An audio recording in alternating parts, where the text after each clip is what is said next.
So welcome everybody. I'm Elizabeth Kelly, co-curator of the NottNOISE New Music Marathon, and I'm very pleased to be joined today by the Villiers Quartet, who will be performing some of the works from their VQ Create project that they put together with secondary school students from across the Midlands, or from across the East Midlands, through the course of the lockdown.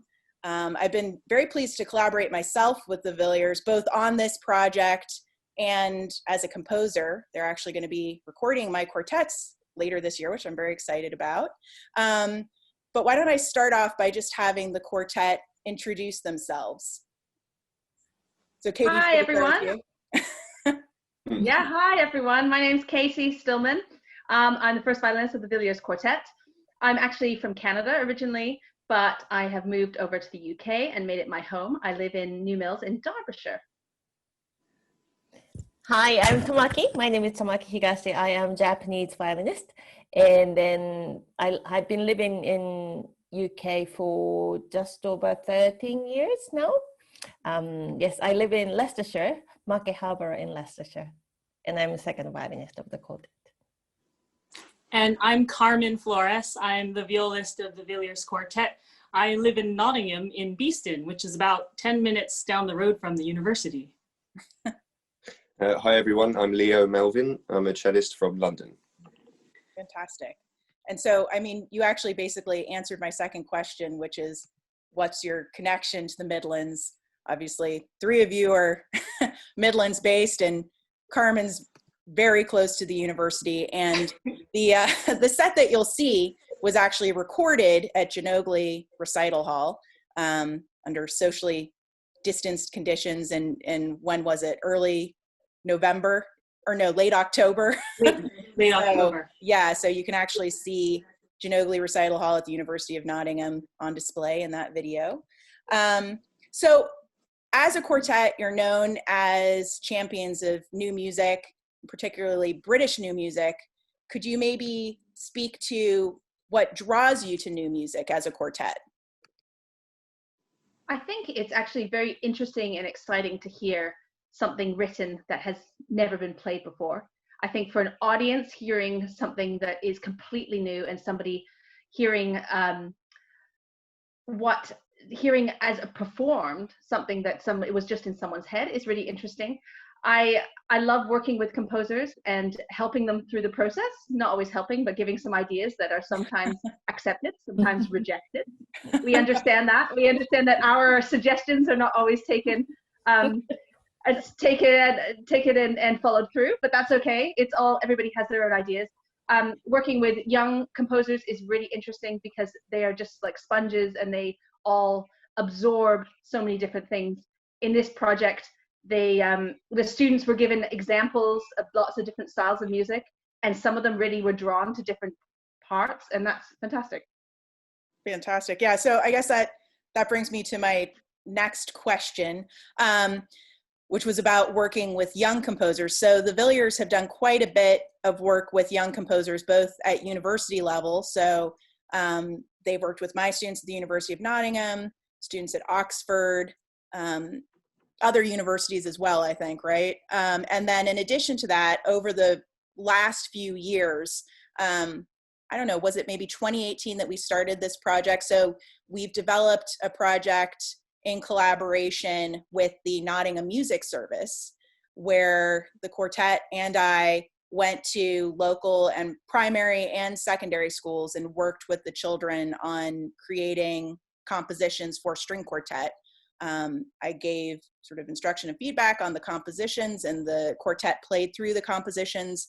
We were also all featured as part of the extraordinary Great Orchestra Experiment, which Ian Burton and the New Music Service usually hold every year at the Albert Hall in town.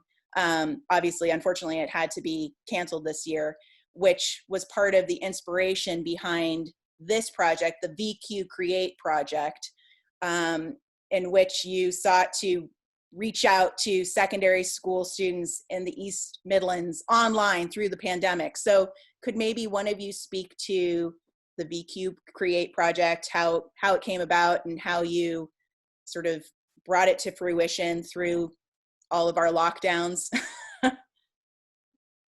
Yeah. Carmen, Oh. please take it away. Yes, sure, yes. Well, this was again, it was a project that, as you said, started, you know, way before the pandemic, with the experience of going into schools, and being restricted by the lockdown suddenly put us in this position of, oh my gosh, what are we going to do? So we thought, let's use the tools we have online to try and reach out to the students. We were fortunate to get an Arts Council emergency fund, which was very helpful in launching this project. And we said, okay, we have to target the students and bring our teaching online. So how can we do that? And through this, we were able to use the same elements of composition project and still meet with the kids online. Remember, they weren't in school at the time when we started, they were at home. And so this gave them something to latch onto. And it's been really great to see it evolve over time as the year has progressed. So maybe could you just take us through some of the, you know, mechanics, how you promoted the project, and then how you sort of structured the different sessions using the online platforms that you had available to you? Katie? Yes, well, we started by we started by getting in touch with the Music Hub, and with you as well, because we thought, let's start in the region, in the East Midlands region, because that was an area we knew we had contacts. Also, we had thought about rolling it out nationally, but at the time, because everything was the process was so new to us, we thought, let's try and start with what we know before we can, you know, scale it up. And so we reached out to a lot of the music hubs in the East Midlands area. We reached out to a lot of schools that we had worked with previously. And we basically ran an online campaign also, very targeted to this area and to secondary students. So through that, we got responses from various schools all over, from Nottinghamshire, Leicestershire, also from Lincolnshire. And it was a wide range of students in secondary school. We had one homeschooled student. We had a student who attends Chet's music school, which is a specialist music school. So really all across the range. And over the course of maybe 4 or 5 months, we held online sessions with them. Is that right? To just talk about different aspects of composition and quartet writing and string writing. And the kids were really great. They took it all on board, and they've come back to us with these really great compositions, you know, expressing how they felt in lockdown. It was really a chance to give them tools to express how they were feeling in this time. Yeah, and so I can say that I provided some sort of slides and materials that were used in some of the earlier sessions.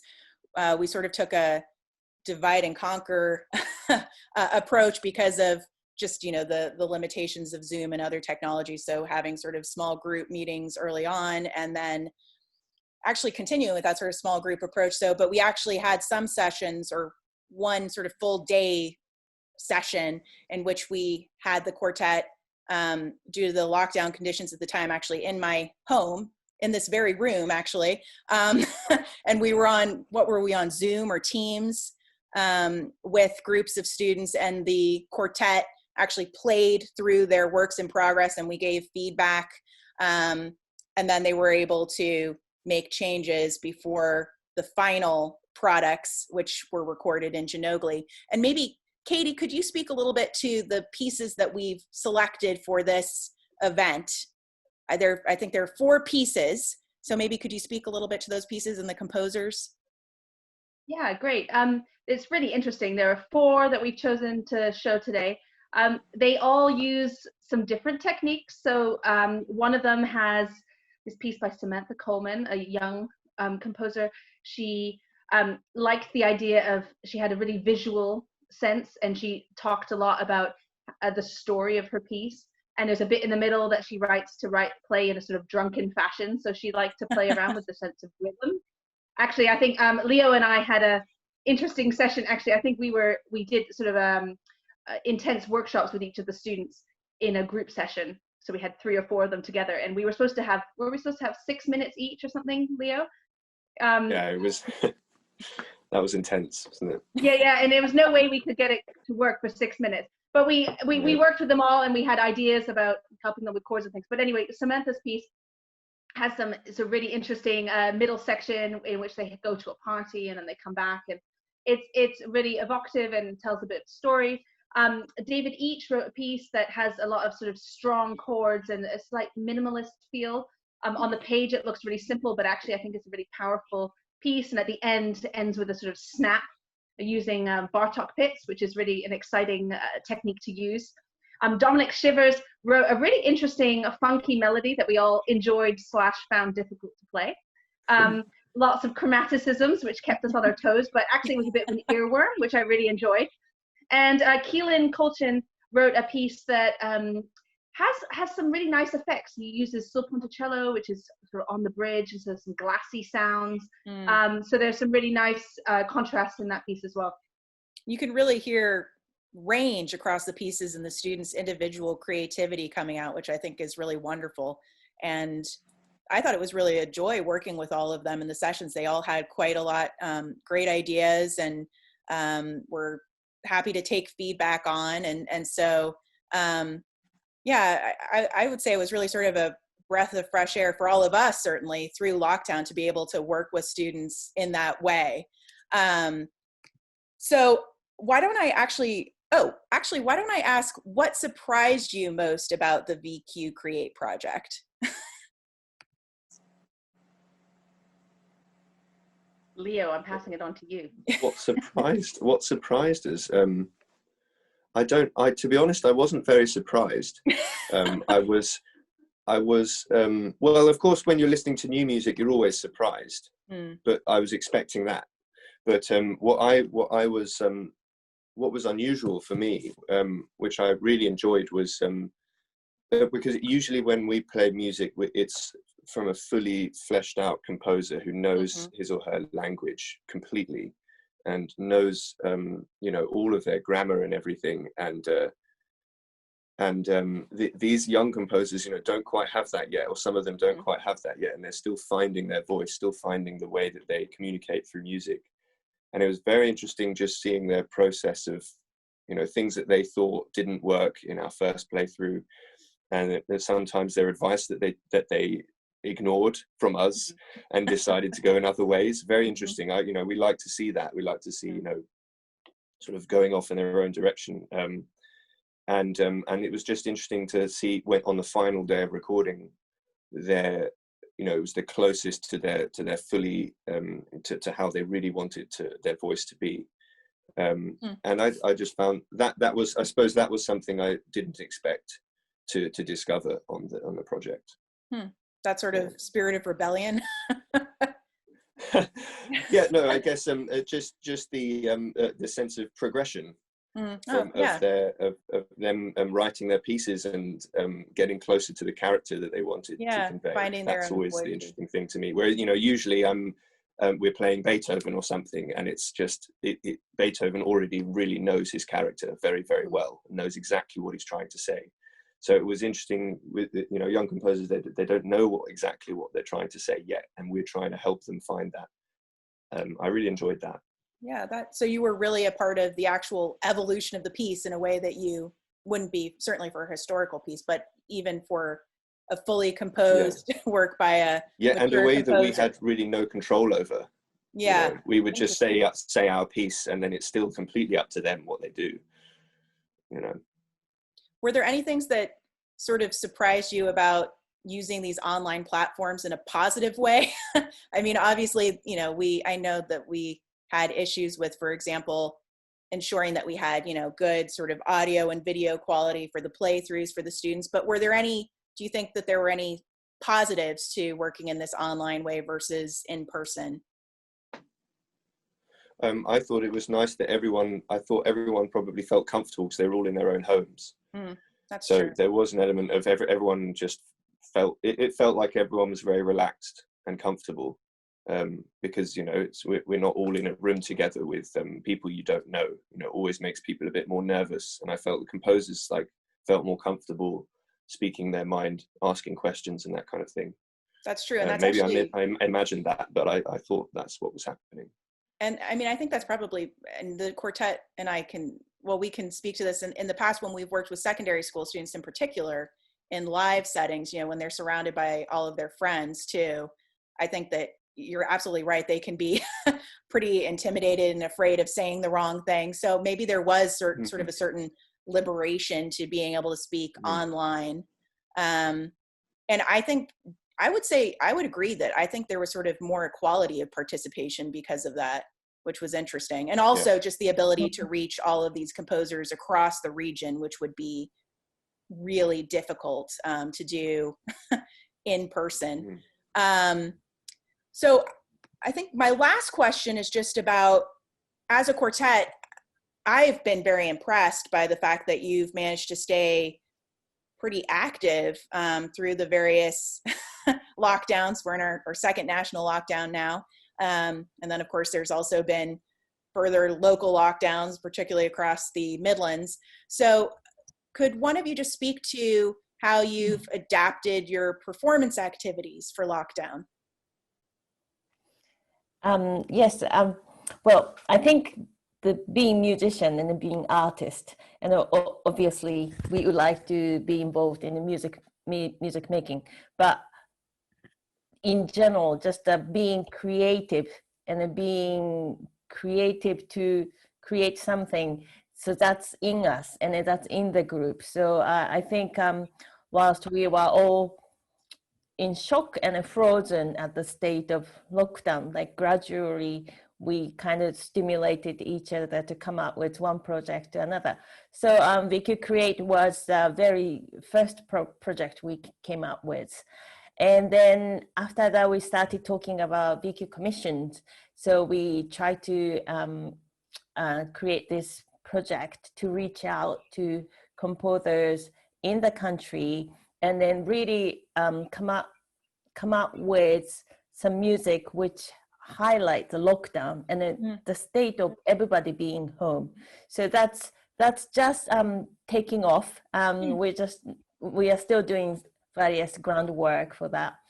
And then lastly, we tried to come up with the VQ Discovery, which is a project of bringing the quartet, studying quartet into the online platform. So we are working with, each month we are working with perhaps 30 string players from the country. And then at the moment, we are focusing on the Beethoven Quartet. So we are creating this community of string players to learn together. So I think there are many things we can do. And then I think we gain so much by connecting to the music and then relating to each other. So I feel very proud of how we manage the time of lockdown as a quartet. Been really impressive. And I also just want to highlight that, well, certainly Tamaki and Carmen were also, maybe this was through your role as curator of the Nottingham Chamber Music Festival, Carmen, which you managed to sort of maybe a hybrid approach, right? Where you had a mix of, well, one live concert when it was still possible, and, you know, with a small audience, and then streamed concerts of various types. But then also you put together this collection of Nottingham Stories videos, which I found very inspiring. Maybe could you speak a little bit about that project, Carmen? Well, that aspect of the Chamber Music Festival was to kind of get a snapshot in time of where we were. And those pieces were filmed at the height of summer, actually, just when things were starting to open up. But it was to try and just do something for Nottingham and highlight different spaces in Nottingham that had been affected by the pandemic, and more specifically to tell their stories, but to also perform music in those spaces. It was also a bit, metaphorical, because, I live as a chamber musician, and that's where I live and breathe. But with the pandemic, we weren't able to do as many projects together. So the idea of having to do things alone and solo also highlighted that, yes, okay, we're still trying to keep some kind of spark going or light going the best we can. But fortunately, as things have progressed, you know, we're finding more ways to do things together, which is very positive way forward. That's great. So in the Nottingham Stories Project, what were some of the venues that you played in as a soloist? All right. So some of the venues were the Royal Concert Hall in Nottingham, St. Mary's Church, where we later had one of the quartet concerts, actually.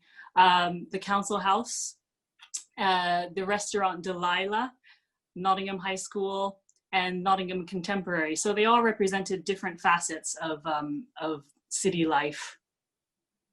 Fantastic. Yeah.